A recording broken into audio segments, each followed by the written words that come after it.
Hi, everyone. It is Lindsay Baker with Action Hour. I am back. I've been away for a couple of weeks, but the exciting news is that I am here with Georja Umano and her friend Romeo, who is actually the inspiration for what I call creative activism.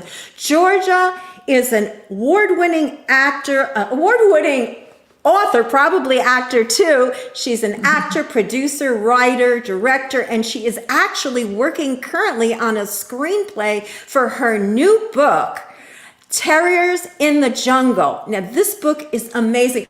Georja, thank you so much for being here. We have so much to talk about. How are you doing today? And Great. how is Thanks Romeo? for having us. Romeo's Oh, I'm good. so happy to see you. So tell us a little bit. Let's jump in and tell people, if you could, describe what the book is about, if you would, for my audience. Just a little general beginning till we get their feet wet. Sure. Well, the book is inspired by real life experiences. I'm a big elephant lover, and for years I was working with elephant activism in Los Angeles, helping to organize marches, speak at marches, and then also write about them in Splash Magazine. And I went to Kenya several times to go on safari and meet the elephants. And I got in touch with the Sheldrick Wildlife Trust and all the baby elephants. And I just kept falling deeper in love. And the last time I was there, I said to my husband, let's move here. I want to stay here and be with elephants and help elephants. And surprisingly, he said, okay, because he's a writer to Gerald Everett Jones. He's written several novels. And he thought, well, I can write anywhere. So we packed up, we came home, we got our two little rescue dogs, Romeo and Roxie. Roxie is downstairs right now. Maybe she'll come up later. And we started our trek to Kenya. And I didn't know, I know a lot of conservationists over there because I had written about them and met them. So I thought somebody's going to help me find a position where I could be around elephants and help elephants.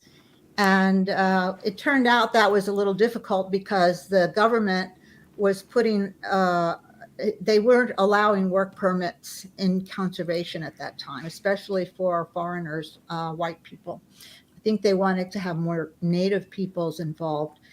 And but I was offered a job as environmental director of Africa Child, which was a rescue group for young girls who had been raped. And they were from very destitute backgrounds and they had nowhere to go. They had babies. So at first I said, no, I'm going to keep trying to work with elephants. But then later I realized that this was a great thing to do because these girls come from the rural areas. And this is where there's a lot of human animal conflict because there's a population explosion in Africa. And so what they do is they build farms on the migratory routes of the animals. So when the elephant comes marching on his usual route, all of a sudden there's some fruit trees and stuff. So he starts eating, and then he destroys their crops, and then they consider them to be pests. And that's when they start shooting them with the poison arrows and so on. So I thought, wow, these girls, they never go back to school when they get raped. But there's a lot of girls over there who unfortunately do get raped.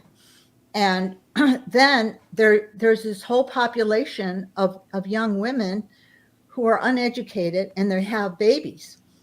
And I realized this is an untapped resource for them. If I could get these girls so that they love elephants and then and learn a lot about nature, then they can go back to their communities and become leaders.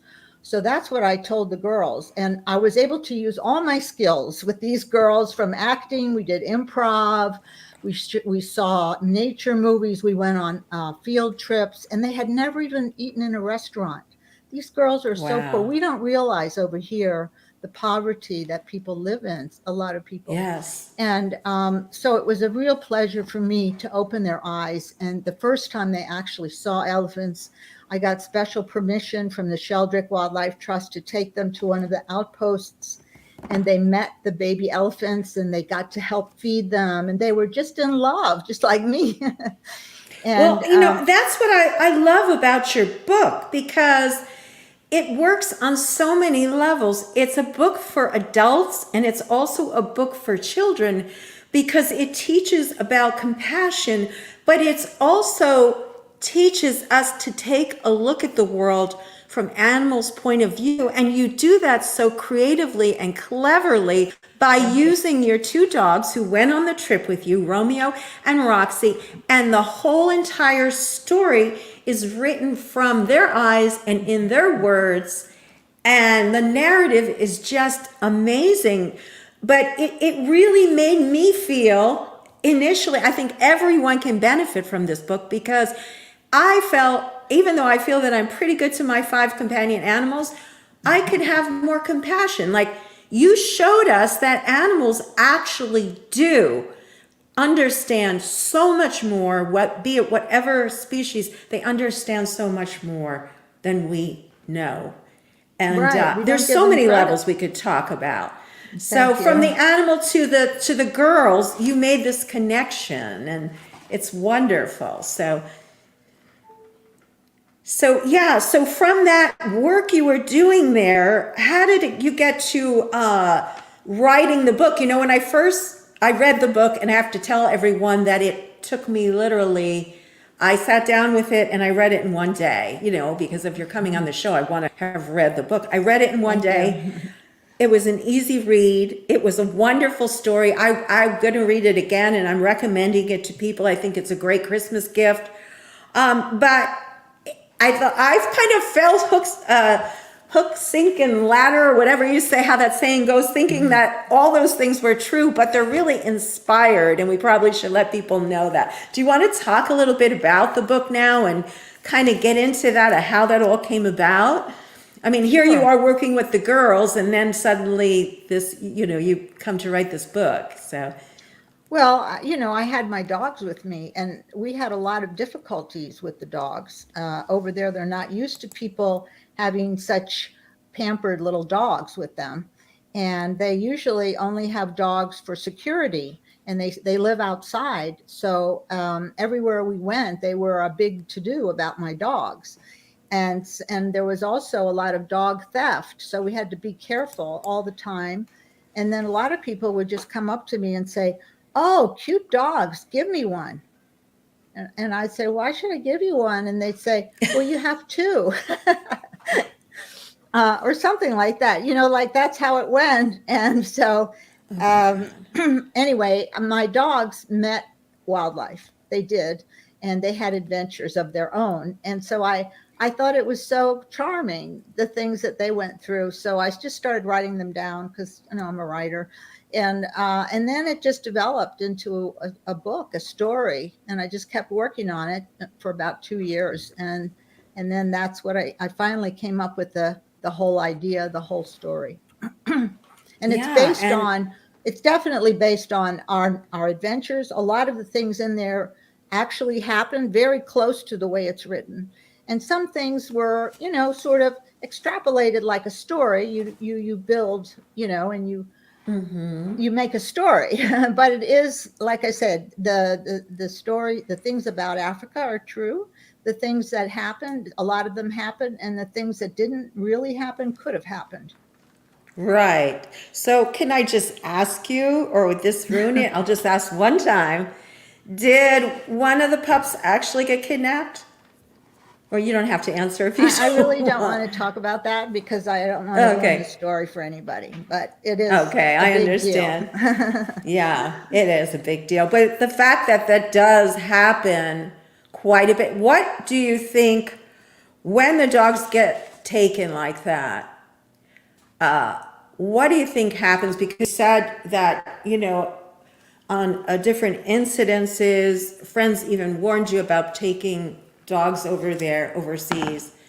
So when they steal them, what do you think the fate of the dogs are in real life, Well, I I'm think saying now? in the case of my dogs, which are that, when we were in Nairobi, which is a big city, people would stop their car when I walk my dogs. People just don't walk their dogs much, and they'd say, "Oh, are you selling those dogs?" They thought I was displaying them to sell them, and I said, "No, they're my pets." And they said, "Well, are they going to have babies? Can I buy their babies?" And I said, "No, they're pets. They're just my pets." "You mean you're not going to sell them and you're not selling their babies?" "No." And they would be, wow, they couldn't believe it. But you know what happened? I think the dogs actually did influence the culture, because there was a cab driver that we had. We didn't have a car, so we had to get rides everywhere. And there was this one driver who really liked the dogs. And he was astounded also, because everywhere we went, we took them with us. And then in their little dog beds, they had two little dog beds. We brought them from home.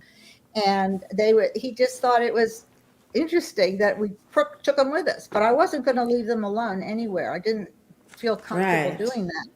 And So they're looked at almost like a trophy or a toy. yeah, And I yeah, guess we have to have compassion, though. I mean, I'm sure, and I think this comes out in the book, because we live in such a privileged life that we don't, the fact that shocks them that you would put that much, attention and money and resources into a pet, because they don't have that for themselves. I mean, so like you right, say, right. the But you know what? I mindset is just so want different. Yes, but this one person I was telling you about, in the course of the time we were in Nairobi, his little boy found a stray dog and wanted to bring it home.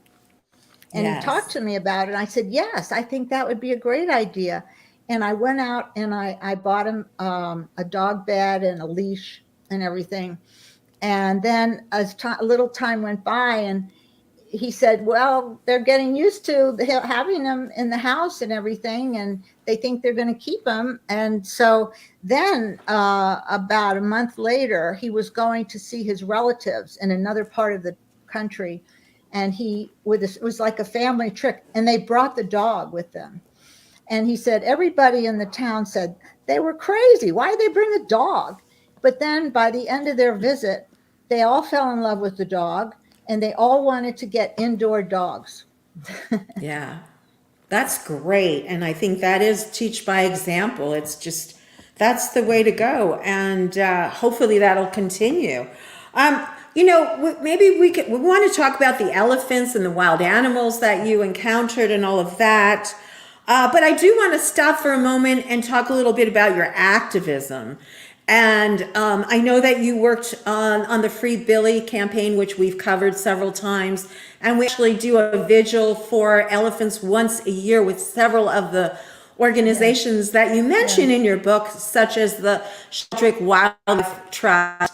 And so I just wanted to touch base on them a little bit in your work with them, and maybe I can show their website for folks that are not aware. So would you mind talking about that for a moment?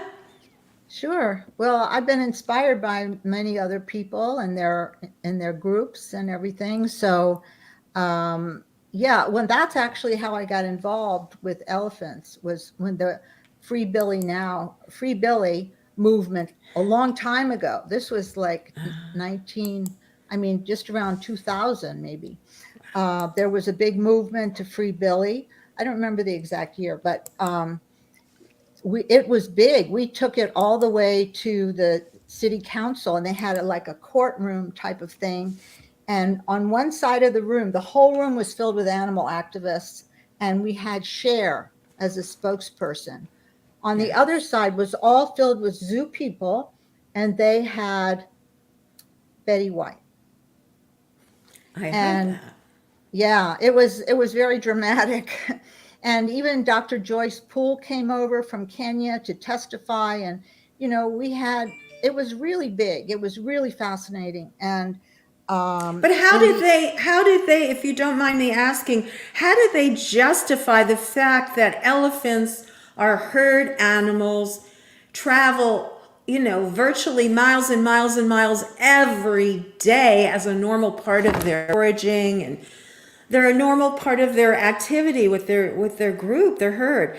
How do they justify, and Betty White, God rest her soul, she did some very good things for animals, but how did they justify the zoo thing in that argument? I'm just curious. They don't believe that. They think because they love the animals and they're there, taking care of them, they feel that they're getting good care and that they're happy. But even though we had scientists and doctors, veterinarians come in and say the head bobbing shows distress, Billy was bobbing his head, and also no matter how much evidence we showed, it was also, there are very sincere zoo people who really love the animals, and then there are other people involved with the zoos who feel that it helps the public, even though now we don't need live animals, we have video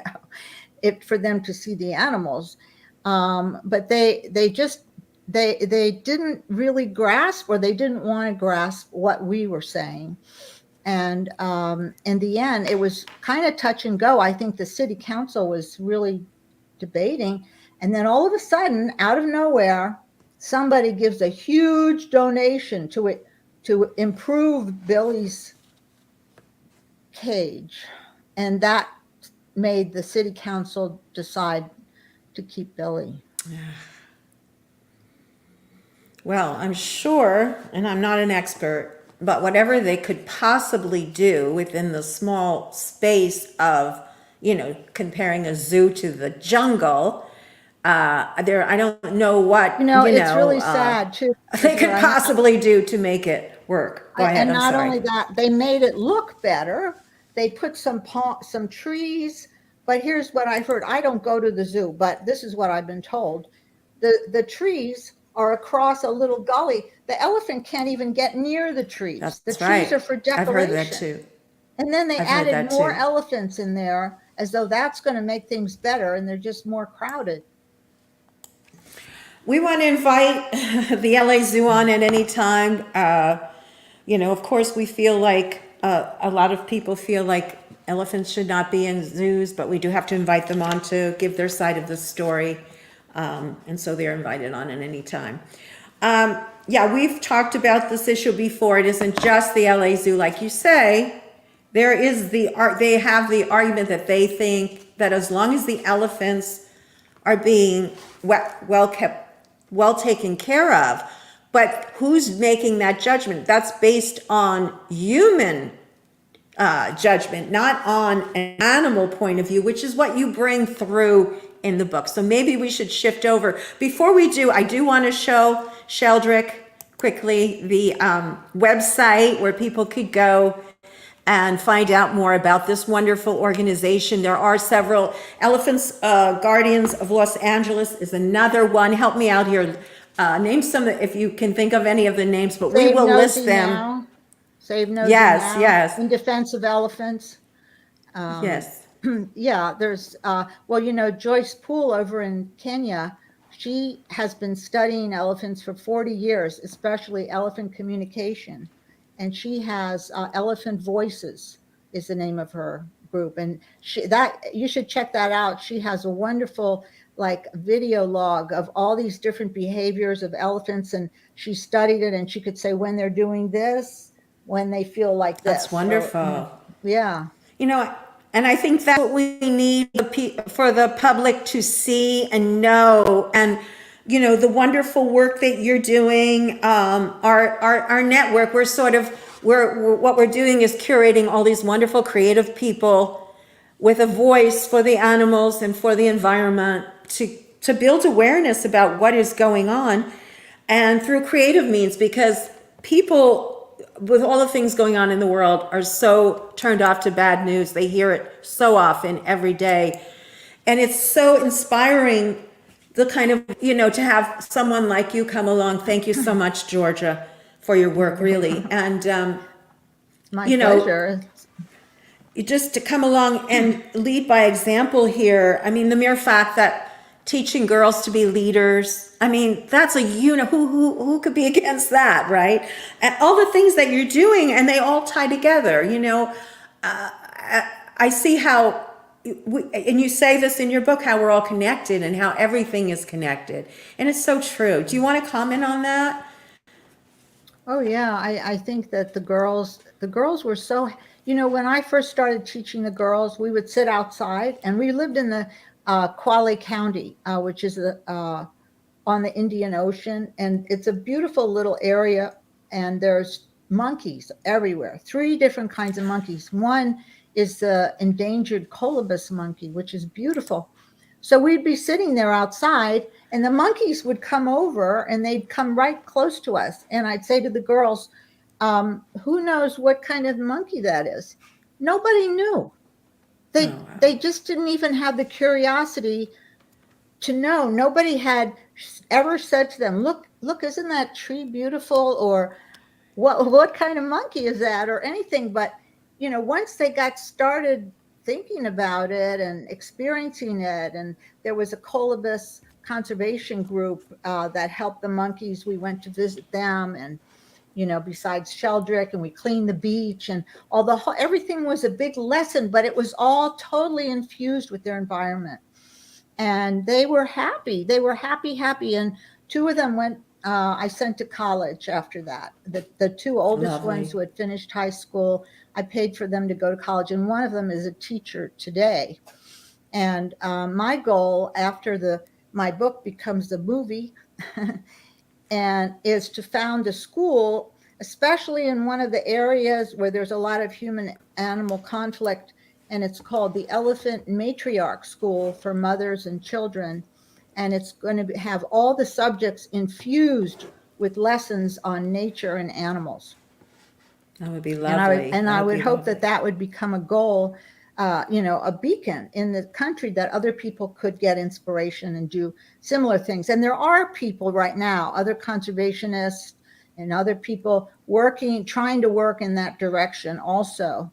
But Yes, and I think they it'd be could great use. if some filmmakers, such as James Cameron, who's done, his wife Susie has done the Amazing Muse School, with the same kind of, philosophy, teaching American children, not quite, but plant-based diet, respect for the environment, compassion, all those good things, to spread that around the world. If some of these filmmakers would come on and help you out with your movie, so. that would be amazing, your screenplay, and I think it will happen. And I think that's a great way for these people with lots of money, if they want to put their money in a place where it'll be effective.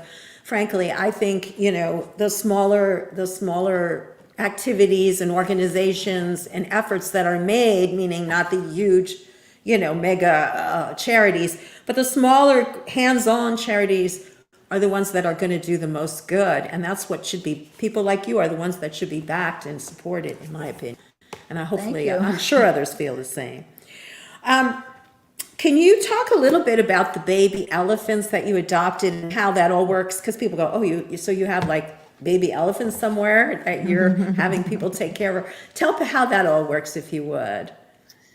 Well, the Sheldrick Wildlife Trust has been saving baby elephants for decades. And it started by Daphne Sheldrick. She married a ranger. And that was when they first started Tsavo National Park, which is the largest national park in Kenya.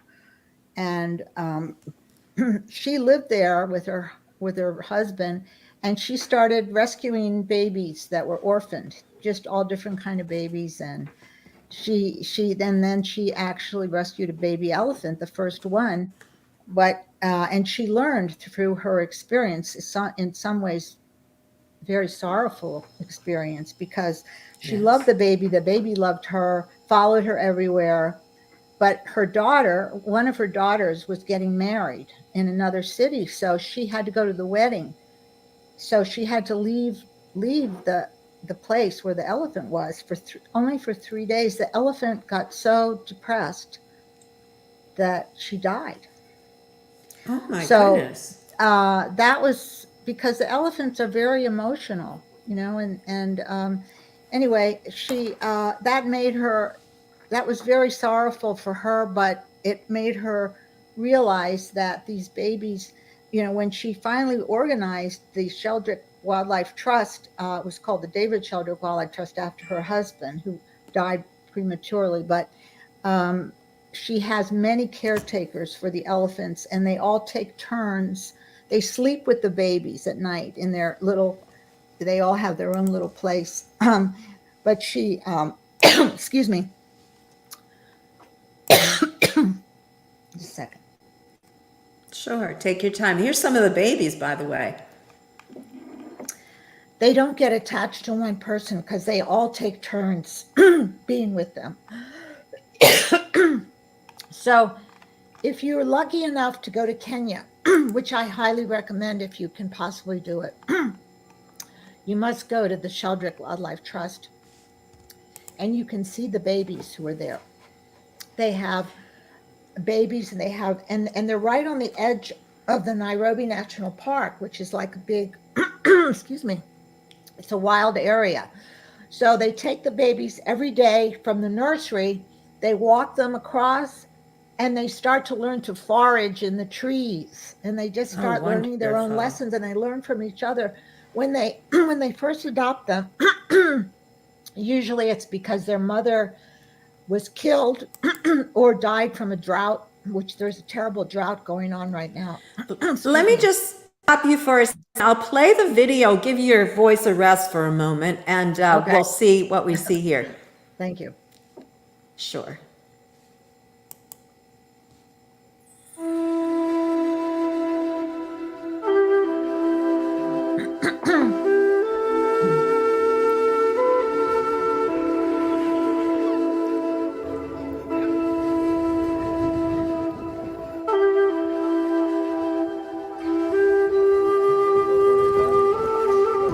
This is when the elephant is first discovered that it's alone. A baby elephant is alone, and they have scouting planes that fly everywhere to try to find these kinds of elephants. Then they go there and they put them in the little plane. They take them back to the nursery.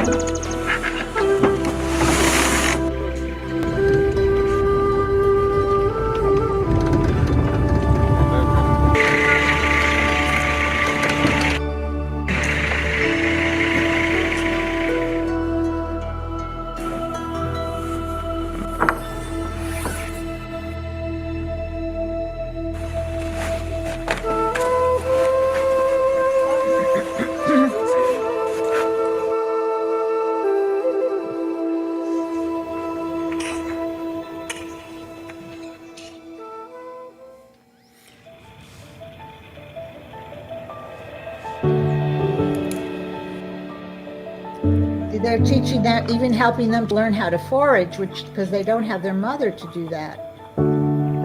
That's so great. No, they're wonderful. They're wonderful, wonderful. And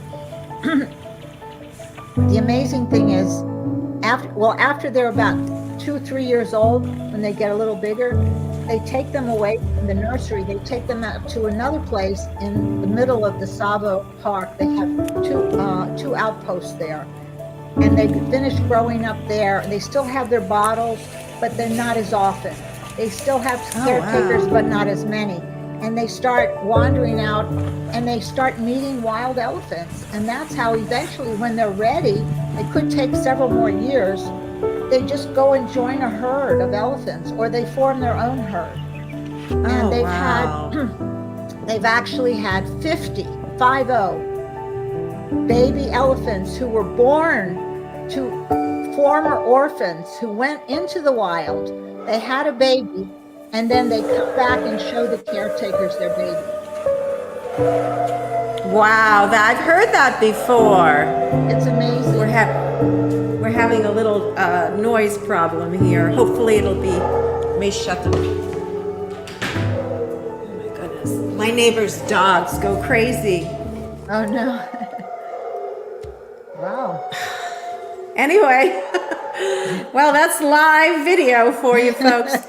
Anyway, wow, that is so interesting. I had no idea that they actually go to that length to get them rehabilitated back into society. Oh yeah, they're amazing. And I not mean, only into that, their society, I should say. I'm a little they're thrown here the by the Elephant dog. Society. They also Yeah. have mobile veterinary units that go out into the wild, and any animal that has trouble, they help them.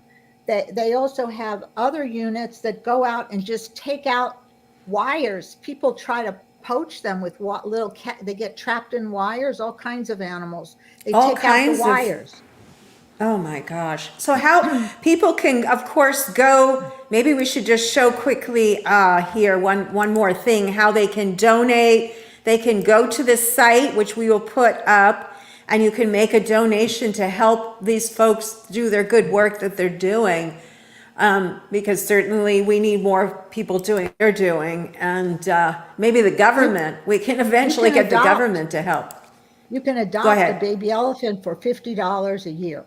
And then Oh my gosh. once they'll show you all the babies that they have. You can say which one you want to adopt. And every month they'll send you updates. That is so exciting, and I think it's a great gift. I think your book would be a great Christmas gift for kids. Shop early. And it's available, by the way, on Amazon. Is that correct? Let's show that cover again so people can remember. Terriers in the Jungle. It certainly will grip your heart. You'll get a little bit of you'll get a lot of a tour of Kenya and Africa from the viewpoint of two beautiful pups here that were rescued themselves. They both started off with kind of a rough start. Is that correct? Yes, they were both street dogs who were captured and put in shelters. And unfortunately, and Romeo was wounded. He had one of his legs was crushed, and he could barely move. I don't know how he even survived on his own, but he was picked up at some point and taken to a shelter. But it was not a no-kill shelter, and they isolated him. They didn't do anything to help him, but then they were going to euthanize him. And at the last minute, he was rescued by a wonderful rescue group, the Dexter Foundation, and they rescue dogs who are almost going to get euthanized. And they took Romeo, and then they took Romeo to a vet, and the vet wanted to amputate his leg, but the leader of the Dexter Foundation is actually a doctor, and she talked to the vet and told him to put a steel plate in his leg, and that's what he did. So Romeo has a steel plate in his leg. He still limps once in a while, but other than that, he's great. He's a bionic dog. Yes. And we have a picture that kind of leads into the next thing I wanted to talk to you about. These two wonderful artists that you met in Kenya, and we want to show a couple of their illustrations. And also you mentioned, we'll show people, and then you mentioned that their work is available for sale. So do you want to kind of talk about how you met them and got involved in having them illustrate? Oh, well. Now, is this Hilton or Moses? This is Hilton, and this is based on a photograph that I took. And this is Romeo and Roxie, and they're playing with Amigo. This other dog is named Amigo, and he's called a Kenyan beach dog. He doesn't really have an owner. The owner of the apartment where we stayed kind of overlooked him, but he didn't even live there. So the staff was responsible for feeding him, but a lot of times he would escape and run down to the beach. And this dog was so independent. He would run down to the beach by himself, jump in the water, take a swim, roll in the sand, and then come back when he felt like it. Well, maybe he's got in there. The rest of us can learn from being a little bit more in the moment, so to speak. So show other illustration here. Is this also Hilton? Yes, that's also Hilton. And this is Hilton is on Facebook, and he sells his art. He posts new art that he does on Facebook. and he can send it to the United States too. And I met him when I was in Kenya. I saw one of his pictures I wanted to have on my wall, and so I contacted him, and he didn't live that far away, so he actually came over to where I was staying and brought the picture, and we became friendly. And I thought of him when I was, I wrote the book. When I first wrote the book, I wasn't thinking about illustrations at all. It was kind of at the last minute. I just had an inspiration that this would be really great with illustrations. So I contacted Hilton. This was after I was already back in the States. And also Moses. Moses is another one I met over there. And I Yes. love Is this his work. His Moses? work is very whimsical and Is that beautiful. it? Yeah, that's one of his pieces. And Okay. I have two of his pieces like that in my house. And I have one of Hilton. And so they both agreed to help. It's the people in Kenya, most of them really have to struggle to make a living, and so they're very grateful when you consign them, with some work. And hopefully now they're going to start meeting some other authors in Kenya, and maybe they will get commissions to do other books over there, and maybe other people too. That's also Moses, yeah. And I love both of their works a lot, and they're great. Yeah. And And they people can had, buy it if they would like, right? They yeah, can contact yeah, him. yeah. I wonder if they're aware of all the online places you can sell. You have to be careful. But there are some galleries online, maybe they could contact. But I think a good way to kind of get the word out for them is through people share this out and share this. Please share out this video, folks. We're almost through, and I'm gonna give you a little bit of time to kind of think for a moment what you'd like to make sure that our audience takes away today from your visit. One thing that I would say is that I think, the work that you do is a great example of creative activism. This show is all about activism and what people can do to make a change in the world, particularly for animals and the environment. And you can use your talents, your God-given talent, whatever that may be, whether it be accounting or, creative stuff, whatever it is, you can make a difference. And there's so many ways we, as the privileged Americans and Westerners that we can all get involved. It's so gratifying, and a little bit makes so much of a difference. And I It think you're does. such a great example. We don't even So realize thank it. you. You're welcome. Thank you so much for having the show and highlighting this kind of work. I think it's so important, and it's hard to get the word out sometimes, so this is really helping. So I thank Good. you very much for all your work and all the effort you put into it. Thank you. I will show this picture of you with the elephant here.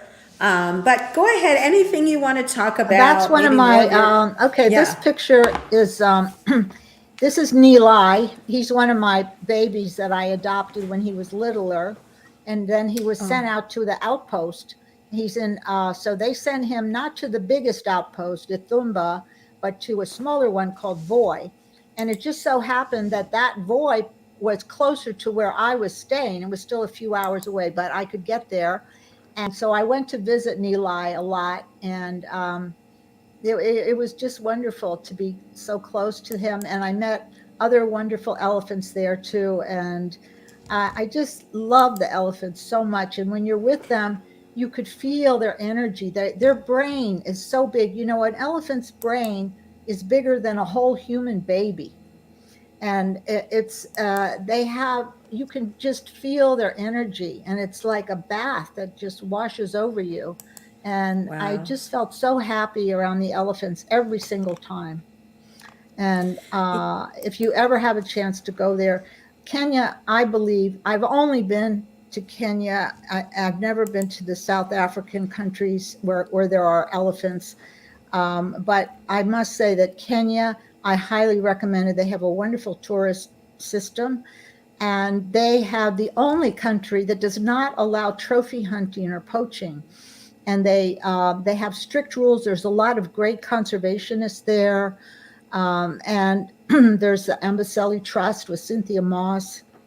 She's wonderful. She started that organization many years ago also to study elephants, and she studied families of elephants through the years. And there's just so much there to appreciate. You can never get tired of being there. I've been there, I think, 7 times, and then I lived there. Wow. So it's just a wonderful, wonderful thing. And I highly recommend, and it puts you back in touch with nature and makes you realize humans are not the apex that we think we are. I mean, we're No. smart, but as far as we're not in touch with nature. Daphne Sheldrick even says in her book, humans are out of touch with nature, and to be around nature to that extent, and elephants to me are the apex. Because of elephants, we have forests. They were on Earth much longer than we were, and they traveled to every country. And elephants, they're so big that even their footprint can be a micro ecosystem for little tadpoles and different animals. And they're always eating because they're big and they're hungry, but their digestive system isn't that good. So they're always pooping, and their poop contains whole seeds and branches and leaves. So wherever they poop, new growth comes up. And it's even been studied by the International Monetary Fund. I recently learned that an elephant is worth several $1 million just for being an elephant, because they help the trees grow, and they because they march through like the jungly parts. The forest elephants, when they go through there, they break down the small growth, and that allows the trees to get bigger and have more carbon capture.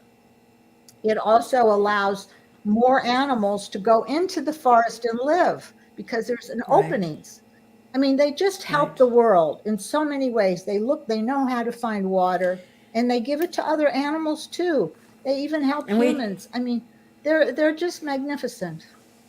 We do want to differentiate here, though, because there's a lot of tourism travel involving animal entertainment, including elephants, which is not what we're suggesting at all. And I know most of my elephants in the wild only. Our viewers are familiar with that, but many people go on these things, refuse to ride. We want to emphasize: do not ride elephants. Do not be involved in any kind of animal entertainment. They need to be where they belong, right? Exactly. We want to make sure we specify. Any animal that's doing tricks has been beaten into submission. I mean, behind the scenes. You don't believe it. You say, oh, look at that. No, please. That's not what the elephant wants to do. The best thing you can do for an elephant is leave him alone and just help him to preserve his environment, Yes. So if someone wants to go on a trip and like this, what is the right way to do it? Can you help with that? Well, I mean, when you say a trip, it depends on where you're going, but if if they want to, yeah, go ahead. Like, what would be a good way to go and see? I recommend Kenya. I have to admit, I've never been to Asia myself. I've always been drawn to the African elephant. I know a lot of people love Asian elephants too, and there are elephants in the wild there, but unfortunately they also have forced them into slave labor of logging. And then they also are the ones who started the box where they put the baby elephant in for 24 hours and feed them. It's just horrible. They don't do that in Africa, thank God. But of course, in Africa, their poaching is starting very high again. And so many elephants are being killed every day in other countries. It just breaks your heart. And I don't know how we stop that. I really don't. We went through that back in 2012, 2013. I went to Kenya then. When the poaching crisis went up in 2012, everywhere I went, I saw dead animals. And I was like, I couldn't go back. I didn't go back again until 2017 because it was so sad, And I think these countries need to know that if they want their tourism and their economy to grow, And that's another way of getting this info and educating the government officials that we will refuse to travel. We don't want to go to places and see horrific things like that. But just back to my question for a minute, not to pin you down, but I guess you go online and do some research and find maybe a sanctuary to visit. Is that a better way to do it? To, like, if someone that would want to travel to Kenya, would they maybe contact Sheldrick? And Sheldrick doesn't have its own Tours. tour industry. They're not tourist. I mean, they open the doors, at certain times for tourists, and they do have in their outposts. They've created places to stay, which is great. But there are also, if you look for the tours that are run by the Maasai people in the Masai Mara, Maasai people are very close to nature. They're really, original people, and they live close to the earth.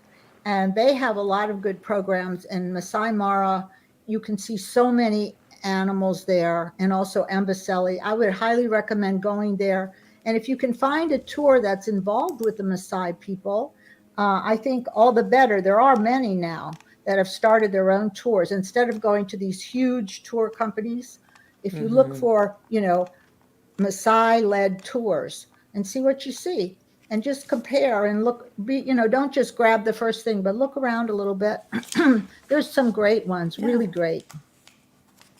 Well, we'll put a little note in the description. We'll put a little link of where they could go on Google and search that, spell that word for them, and Maasai, we'll spell the word out, and I'll try to help people that might want to go take a trip and help spread the word. But an easy way to do that without spending any money, not very much time, is to share out this video. Folks, if you would, I think a lot of people will be interested to hear about this book and this creative activism and how you can make a difference. It's not difficult, and you can have a great time doing it. Rewarding Thank time. you. And if there's any big movie producers out there who would like to make a big blockbuster movie with beautiful scenes of Africa and animals, I'd say it could be as big as Lion King or Jungle Book, but it also and they can reach you here. Poignant messages about life and animals and our interaction with them. Yes, and they can email you at this address if they have, Yes, or go to your website. Yeah, This there's is a your lot more website? info on my website, pictures and other information. How you can get the book, and you can just go on Amazon and order the book. Yes, you can. You can go on Amazon and order the book. If you want to get a signed copy of the book, you can contact me at my email address, and then we'll work it out. I can send you a copy, and but you can also just get one on Amazon much faster. So it's up to you. Yeah, that's great. Well, we're just finishing up now. Georgia, is there any last words you want to offer to our audience before we say goodbye for today? Well, also, I just like to put the thought in some people's heads. Hopefully, when we get the school going in Kenya, one of my ideas about it is to bring over conservationists as guest lecturers and, maybe stay at the school for a short time and do a little program for the girls. That would be fantastic. And maybe someday bring the girls here so people can meet them. And wouldn't it be great? Great press stories, get them out in the media and get more people involved. Though. Everything is very expensive today, as you know. Everything just is, flying there and staying anywhere and everything. So one step at a time and see what we could do. Yeah, of course. Absolutely. Yeah.